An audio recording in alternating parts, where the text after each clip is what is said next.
Hey, welcome back. I'm Jana with Purl Together, and this month's Block 15 video is a doozy. There's a lot going on in Block 15, let me tell you. I loved it, but there's a lot going on.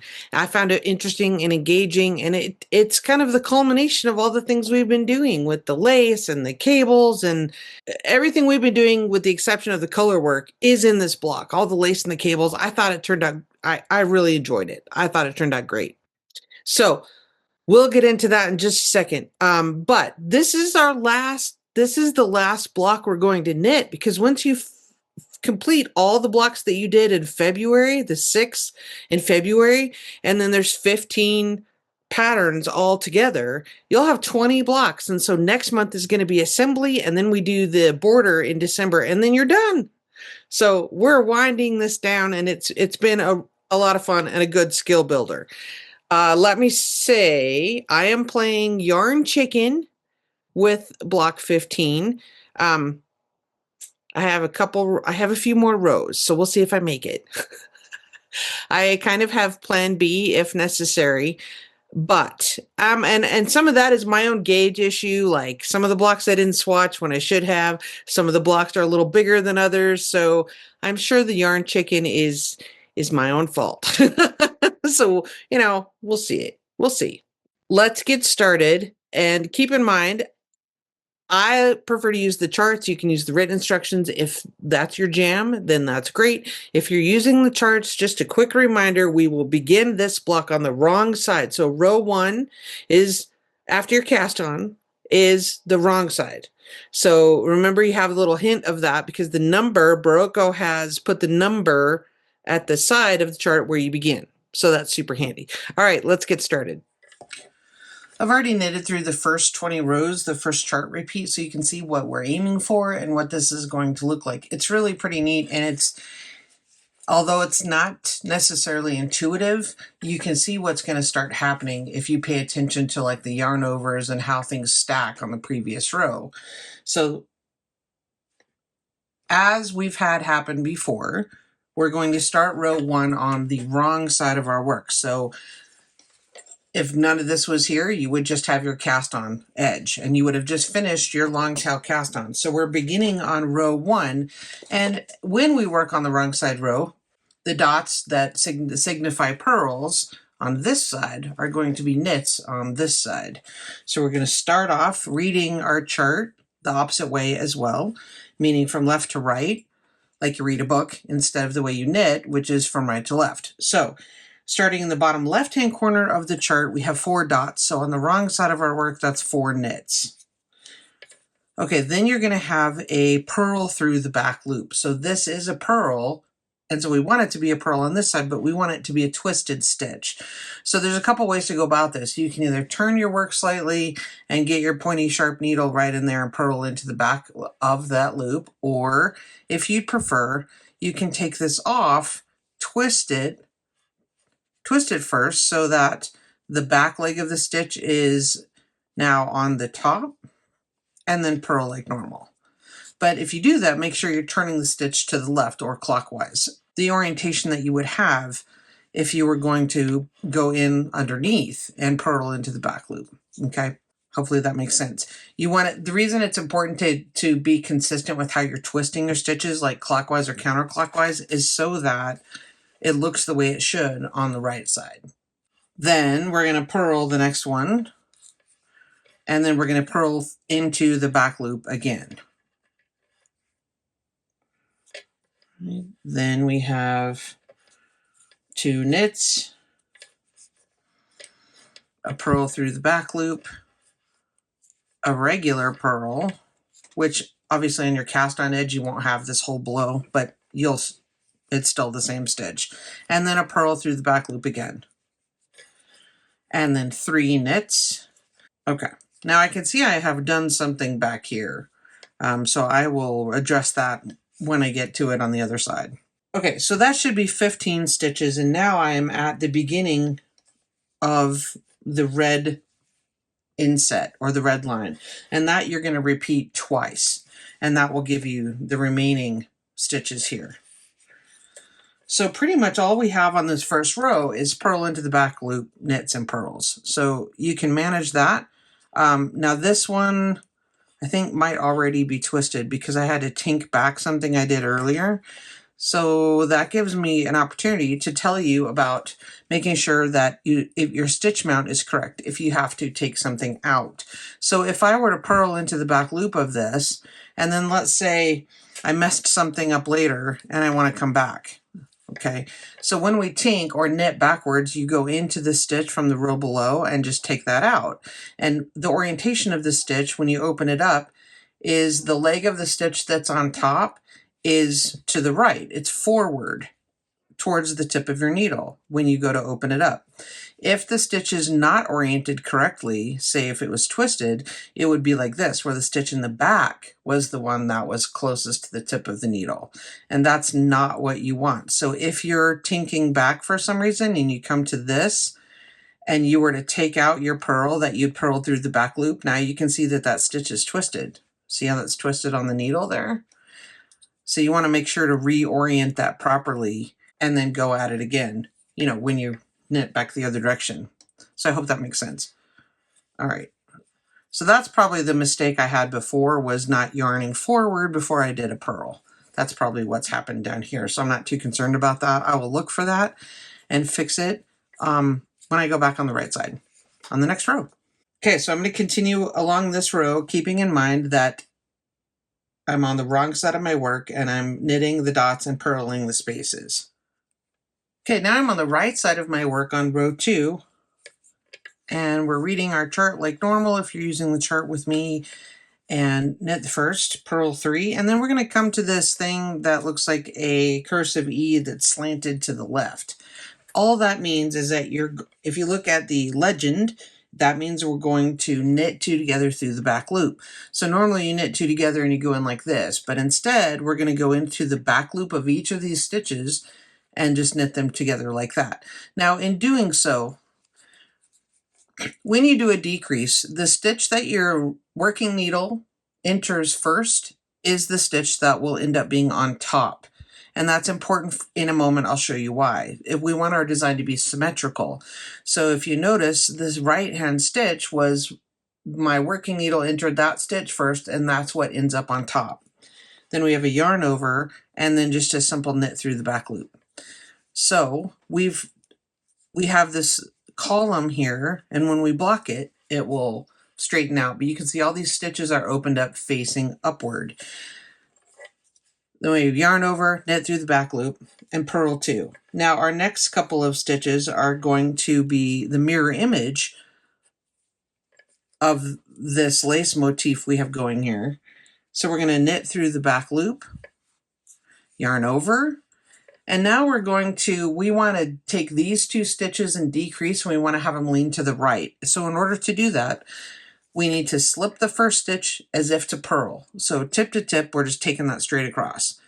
Then we're going to slip this one, go into this one as if to knit, and we're going to turn it. We're going to twist that one 180 degrees. Put those 2 stitches back on the left side, then knit them together. And remember, this stitch is going to be, the second stitch here will be the one that's on top because it's going to enter, our working needle goes into that stitch first. And then just knit those 2 together. And we have the mirror image of this decrease, yarn over, knit through the back loop. And here we have the mirror image, decrease, yarn over, knit through the back loop. Okay, let me show you that last one again. We're going to knit into the back loop of this stitch. I'm on the chart, I'm right after these 2 purls. Okay, so I'm like stitch 9, 10, and 11 on the chart. So right after these 2 purls, we knit through the back loop, do a yarn over, take the first stitch across as if to purl. So you're just sliding it across with your needles tip to tip. Then this one goes across, slip as if to knit. Take both of them back to the left-hand side so that you can knit into them like a knit 2 together. All right, so I hope that makes sense. Just follow the instructions very slowly and carefully, and it will end up looking, you can see down here on the first one I did, it does end up being the mirror image of this side. And it leans inward. So that leans to the left, this line leans to the right, and then we begin the cables. So that's the purpose of it. All right, after our 4 purls, we've come to the 1/2 twisted right cable. So if you just do exactly what it says, if you're using a cable needle, and I'm going to show you both ways how I do it with a cable needle and without. So with a cable needle, you just do exactly what the instructions tell you. Slip the first stitch purl-wise. You always slip as if to purl unless the instructions tell you differently. Slip to a cable needle and hold it to the back. Then you're going to knit the next stitch through the back loop. Okay. Knit that one through the back loop. And then knit one in the center, and then we're going to knit the one from the cable needle through the back loop also. Okay, my cable needle's wonky. I think I stepped on it or something. I don't know. Anyway, I'm knitting that through the back loop awkwardly. Okay, so what that did was we took 2 stitches over the one that we had from behind. So we have 2 stitches leaning off to the right. I'll show you that again. I find it easier to do without a cable needle, especially since my cable needle is wonky. And I seem to have misplaced my favorite cabling DPN. Nevertheless, now I have purled my next forward, knit 1 stitch through the back loop, and then if you're doing the chart, we have reached the red line on stitch 27, and we're going to go back to the beginning and repeat that chart again. And so when we repeat this chart again, I will show you how I'm going to do that without a cable needle. We're to the left slanted squiggly line, so I'm going to knit those 2 through the back loop, yarn over, knit 1 through the back loop, purl 2, and now we've come to our knit 1 through the back loop, yarn over, and then we have our little funky decrease. So we slip this stitch as if to purl, slip the next one as if to knit, put them both, that twisted that 180 degrees, put them both back on your left needle, and then just knit them together. I have 3 purls and a knit through the back loop. Once you get this established, it's really easy to see what's happening here, and obviously you're going to keep track on your pattern, but you also know what's coming up and what you're doing. I find it so much easier to knit from the chart. I know a lot of people don't, and that's totally fine. You do what works best for you. But now I have come again to that section where I'm going to slip 1 stitch to the cable needle, but I'm not going to do that. I'm going to do it without a cable needle. So what I would be doing, though, is just swapping places, and ideally, I'm going to end up with this stitch transferred over here to the left. So I'm going to go in under these 2 stitches because I know those are going to come over across the top, slip that left needle out, and catch the right stitch with it. And then I'm going to go ahead and pull these over and put them back on because all I've done is rearrange these. Now I'm going to just knit them in the order that it tells me to. So the first one I'm going to knit through the back loop, as if that stitch was hanging out on the cable needle. I'm going to knit the next one like normal. And then the third stitch is the one that would have been on the cable needle, so I'm just going to knit that through the back loop as well. I find that easier than having 1 stitch flopping around on my cable needle, but you do what works best for you. I've also done it a lot, so for me it's easier and faster to do it that way. If you are a newer knitter, that may not be the case, so I don't want to cause you problems. Maybe just do it the way it... Use your cable needle if you're more comfortable with that, for sure. I have done my purls, knit 1 through the back loop, 3 more purls, and now I'm to my left leaning squiggly again, which means just knit these through the back loop. Whoops, I almost had an inadvertent yarn over. Knit those through the back loop, yarn over on purpose, and knit that one through the back loop. Do my 2 purls in the middle, knit through the back loop. Oh, I do have an inadvertent yarn over right there. See that? Yeah, I did have an extra yarn over. That's the one I'm going to knit through the back loop. Then I'm going to yarn over on purpose. Then here is where I'm going to slip the stitch as if to purl, slip as if to knit, put them back on the left side, and knit 2 together normally. All right. Rewind all that if you need to. We have reached the end of row 2. Okay, then on row 3, again, we are on the left side of the chart, going the other direction. You're going to start off with knit 4. You just have a bunch of knits, purls, and purl through the back loop on this side, so you should be able to manage that on row 3. And I will be back to show you the new stitch cable stitch that we're going to do on row 4. All right, I am in the middle, or I've just started row 4. And if you're using the chart along with me, I have just finished the stitch number 18. A group of 3 purls, and now I'm up to the twisted cable. The purl stitch is going to go to the back, so if you're using a cable needle, slip that and hold it to the back. I like to just go in underneath. I want this stitch, the second one, to come over across the top of the first one, so I'm going to go in underneath that, and I'm using my right index finger to press the first stitch so I don't lose it. I just slip out my left needle and put it right back in. I reposition the stitches and then I knit them. So then I knit that through the back loop, and then I knit the next one through the back loop also. I knit that first one through the back loop, and then I purl the second one. Then we're going to knit the stitch that's in the middle, and we have a 1/1 that goes to the left now.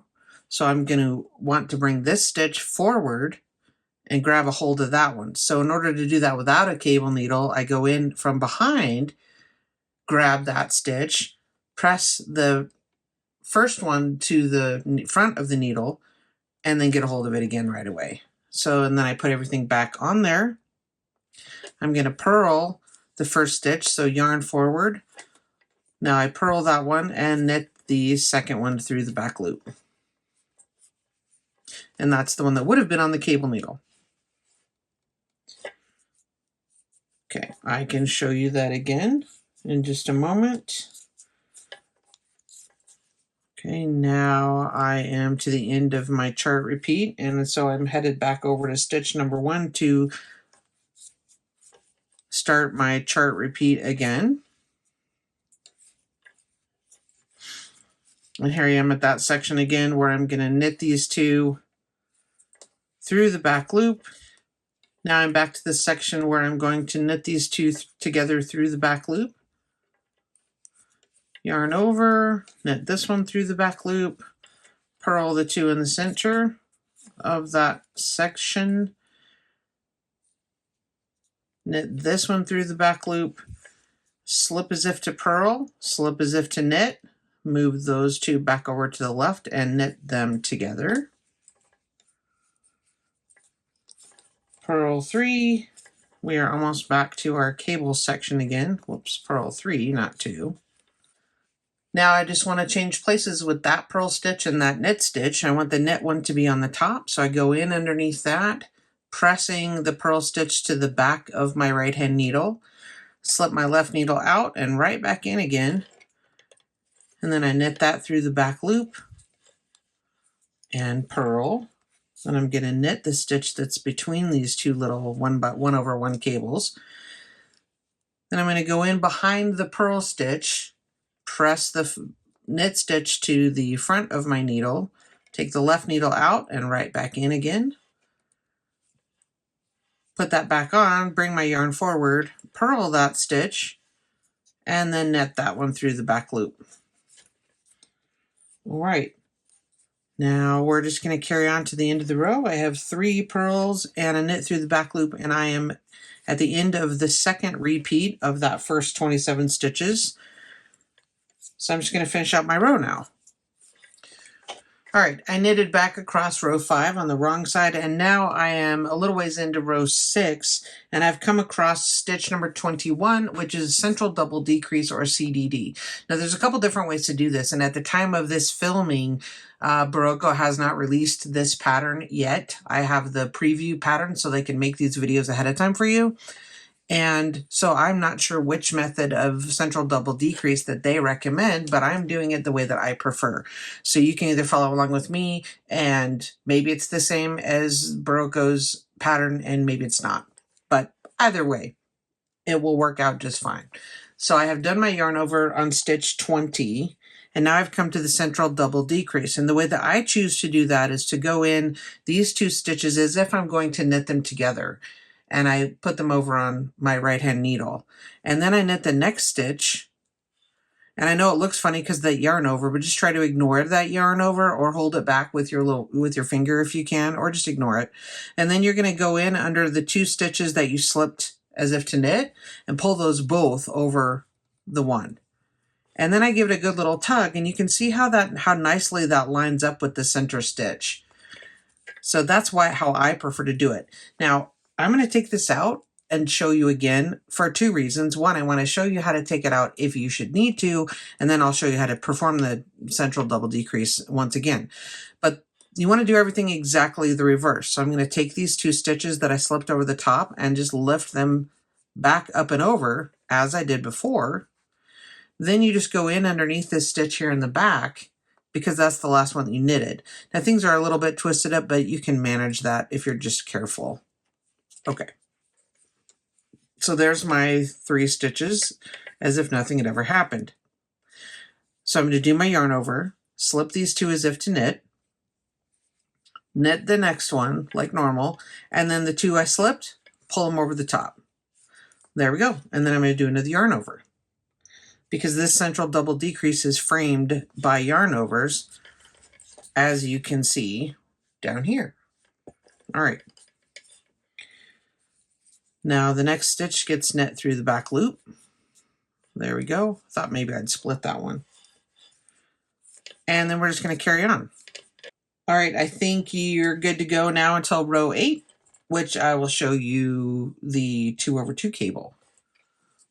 On row 8, we're going to depart from our pattern here of yarn overs, and we're going to begin our cable section. In this previous motif, we've had the center column of 4 stitches. Now we're going to take these 4 here, and we're going to do a cable here in the center that's going to begin our cable motif, same as we had down here. So this is a 2/2 cable that's going to go to the right. So the first 2 stitches you're going to take off to the cable needle and hold them back if that's how you're doing it. Or you go in underneath the second pair, press the first 2 stitches to the back of your needle, and then take out the left needle and put those stitches right back on. So then I'm bringing so I'm bringing those other pair of stitches across the front of my work. And then I'm just going to knit those.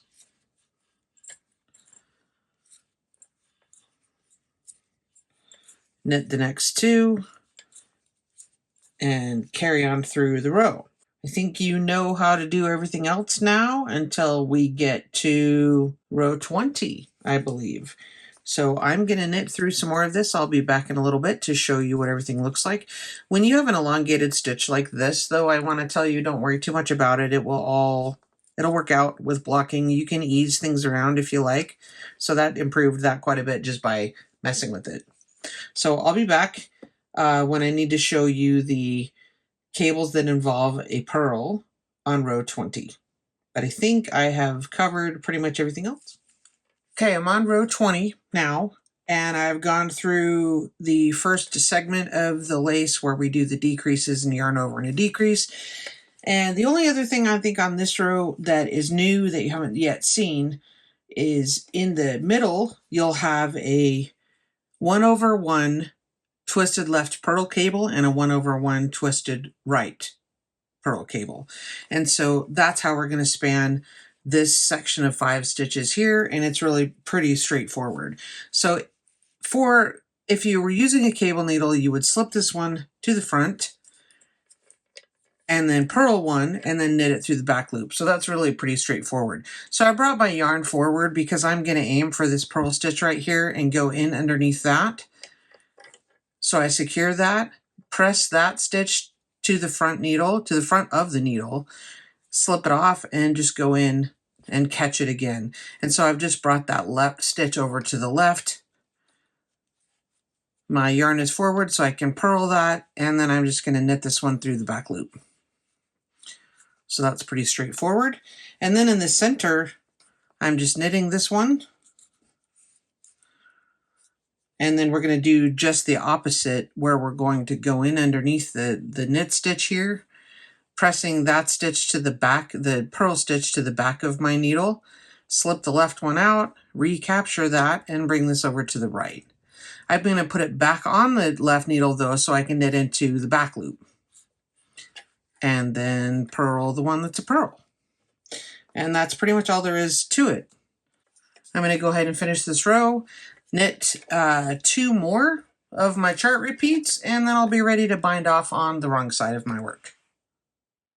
Okay, as I mentioned, I have a few rows left on mine, and we'll see if I win at Yarn Chicken. You can follow me on Instagram if you want to see. Otherwise, hooray for being done with the knitting. And so assembly is going to be pretty easy. I don't mind sewing things together. Some people really, really hate it. To that, I say, put on a good Netflix and enjoy it. By the way, though, this block may not be your Netflix knitting. Just saying, there's a lot going on. I was watching The Serpent Queen on Stars, and I had to frog back a couple times. I had to knit, unknit or tink back a few times. I didn't actually have to rip anything out, but I did have to, fix a couple mistakes because I got engaged in the show I was watching instead of really paying attention to what I was doing as I should have been. Okay. I would love to see your block 15. Tag me on Instagram at Purl_together. Post in the Facebook groups or the Ravelry group. All right. So just a couple of reminders. Our garden cardigan knit along will begin. Cast on is October 9th. So watch for that coming up shortly. I hope you have a good weekend. Thanks for being here.